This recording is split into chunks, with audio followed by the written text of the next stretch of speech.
A week of silence ends at the Capitol from the investigation into Governor Greitens. Good evening, everyone. I'm Jim Reed. And I'm Emily Spain. Thanks for joining us. The committee dodged questions until today when it met with reporters. KMU8's Nora Ferris was there this afternoon and is live with what officials said and what they didn't. The news conference here at the Capitol today lasted all of 5 minutes. Chairman Barnes said that the investigation is underway, but left most of the other details unspoken. Jay Barnes didn't have much to say last week after the committee's first meeting. The committee has had 5 hearings in the past 3 weeks. The investigation is on track to fall within that 40-day trial window that they had initially proposed. Also today here at the Capitol, higher education may see more funding from the state. KMU8's Lindsay Fafoglia has been here all day and has the latest on that story.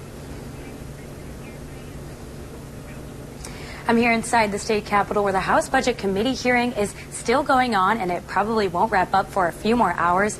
The committee wants to restore funds to higher education after Governor Greitens proposed a $68 million cut. The committee will likely restore $38 million to state colleges and universities tonight. Representative Kip Kendrick of Columbia says he expects that proposal to pass with no problem. In a possible deal to make up the rest, the other $30 million would be restored if universities agree not to raise tuition. I hope that we can restore the additional $30 million to the core for the institutions as well, to make sure that we're both that we're making college affordable and accessible for middle-income, low-income individuals, but then also making sure that the institutions are in the least worst situation possible heading into the FY19 budget year. That $30 million is currently funding the Missouri Access Financial Assistance Program, which is the only needs-based scholarship program in the state. I reached out to MU to see if they would agree to the tuition deal, but I did not hear back. Kendrick says most universities will probably want to get together to discuss before making individual agreements. Reporting live in Jefferson City, Lindsay Fafoglia, KMU8 News. New tonight, a Missouri woman is charged with second-degree murder in the death of Clinton police officer Christopher Ryan Morton. Tammy Widger was arrested where the shooting occurred. Besides the murder charge, she was also arrested for possession of meth with the intent to distribute. The second-degree murder charge comes because she was breaking a drug law when the fatal shooting happened. Prosecutors are not accusing her of pulling the trigger. Air Force One touched down in Missouri today for the 3rd time in President Trump's term. He first toured Boeing in St. Louis with Treasury Secretary Steve Mnuchin and the aviation company's top executives. Later, the president spoke with CEOs and employees from about a dozen Missouri-based companies. They talked about the impact of Trump's tax cuts. Business leaders say they allowed them to increase wages for workers and increase investments. Trump says he has future tax plans, but didn't offer a lot of specifics. We got it not only passed, but bigger than anything ever passed in the history of our country.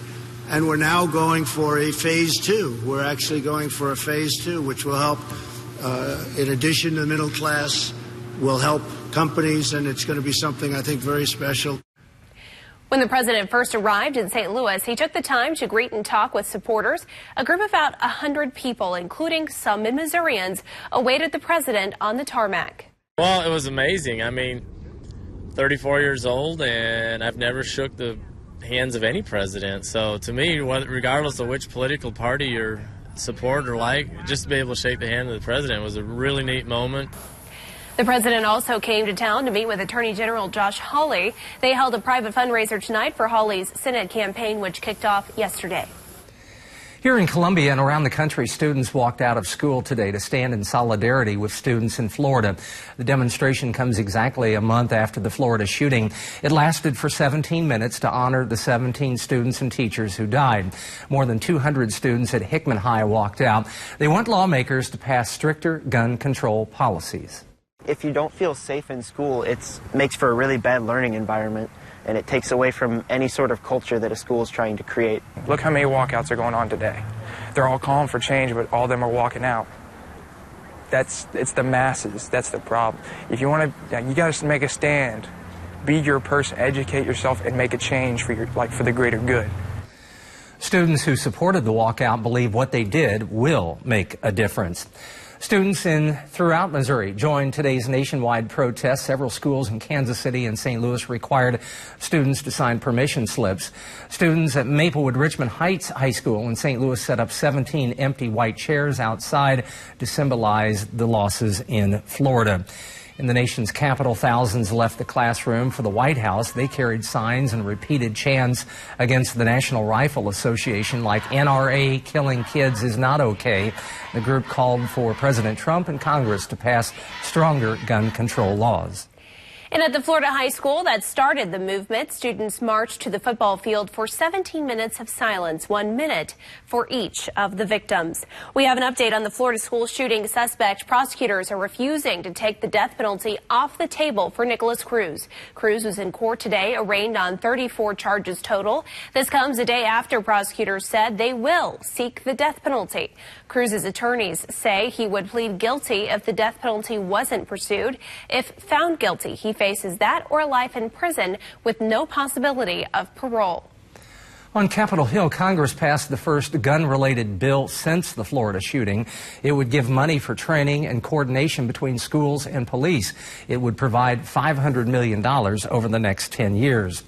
Back in mid-Missouri, more active shooter training could come to Jefferson City. Today, a school safety committee agreed active shooter drills should take place 4 times a year instead of 2.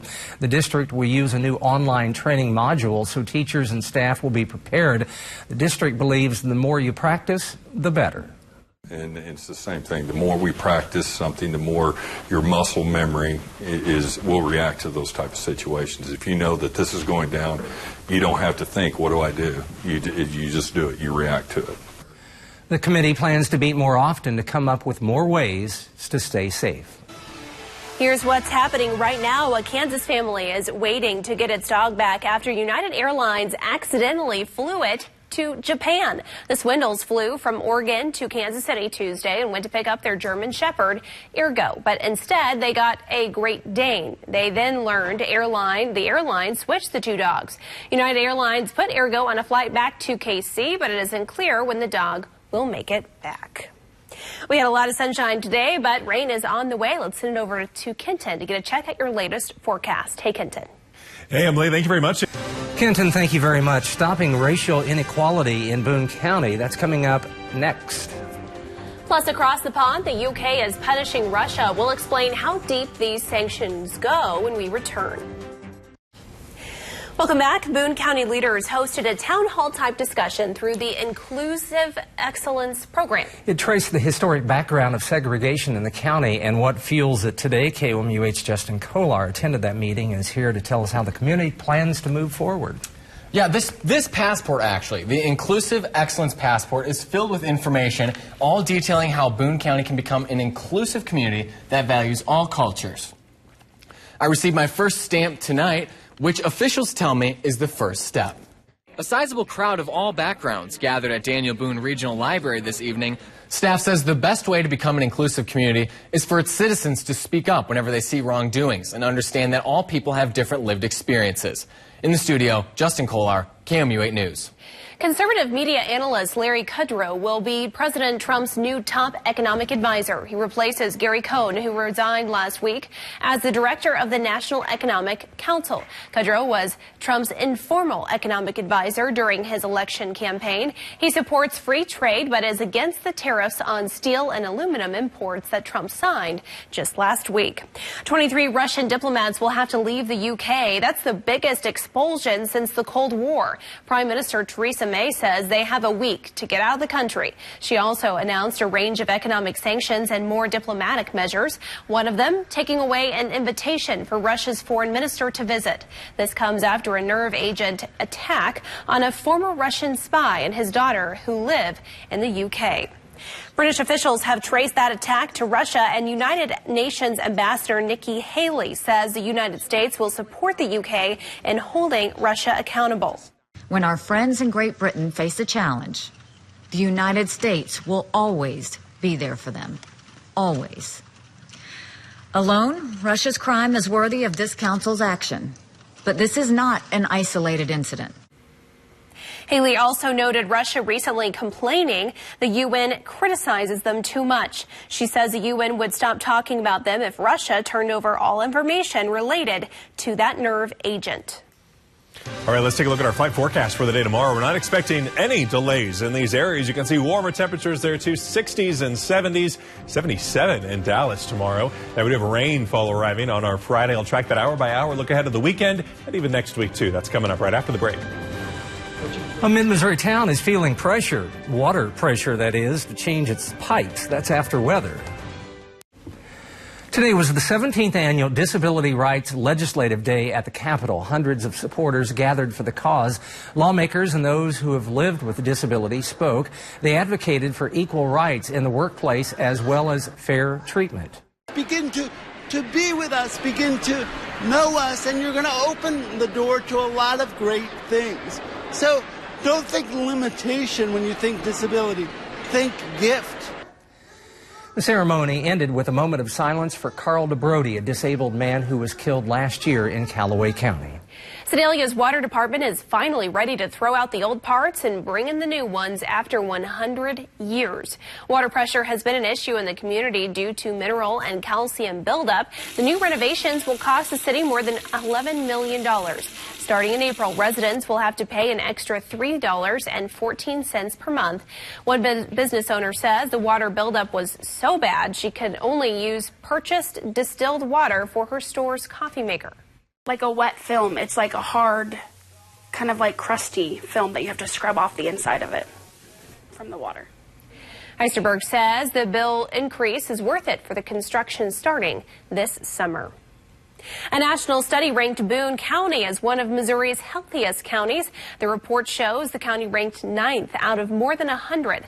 The County Health Rankings organization uses more than 30 factors to compare every county and each state. St. Charles County was ranked first. One wellness expert says, as a country, we're doing not a great job, so a local focus on health is a good start.